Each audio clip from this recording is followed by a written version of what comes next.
Hi, you might be watching this video because you are having a neurodevelopmental assessment with CAMHS. As part of your assessment, you may be asked to complete a QB test. Together with other information, a QB test will help CAMHS in assessing you to see if you may have ADHD. You will be offered an appointment to complete the QB test at CAMHS. Come with me to see what this is like. After receiving an appointment letter with the date, time and location of my QB test appointment, I have come to the CAMHS outpatient department at the Valentine Centre with my mum who brought me here today. As I walked into the building, I was welcomed by the receptionist at the front desk who checked me in and asked me and my mum to have a seat in the waiting room. After a short while, someone from CAMHS, they are called a clinician, said my name and asked me to follow them to the QB room. My mum was able to come into the room with me, but had to go back to the waiting room when it was time to do the test.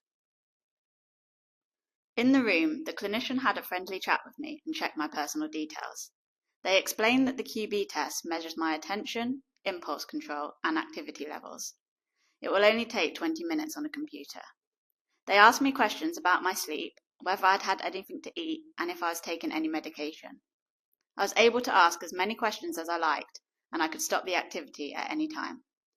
They reassured me that this was not a school test and there are no right or wrong answers.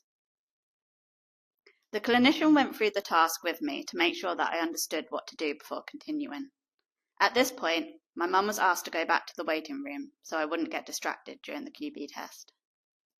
Before starting the QB test, I was asked to sit on the chair in front of the computer screen. I watched an instruction video which explained that during the test, a number of symbols are shown on the computer screen, and the task is to push the button when a certain symbol appears on the screen. Once I was happy that I knew what to do, I was asked to wear a headband with a reflective ball attached to it. It doesn't hurt to wear and is only so the camera can follow the reflective ball and measure my movement during the test. They told me that the camera doesn't record me or take any pictures, and I was given a responder button to hold in one hand. I was allowed to do a short practice test to get the feel of it before agreeing to start the full test. During the QB test, the clinician stayed in the room with me and sat quietly in the corner until the activity automatically finished after 20 minutes. They couldn't give me the results straight away as they need to be reviewed as part of the whole neurodevelopmental assessment, and I was told that I'd be contacted for another appointment. The clinician made sure I was feeling okay after the test and walked me back to the waiting room where my mum was waiting for me. The appointment took less than an hour, and I feel happy now that I've completed the QB test.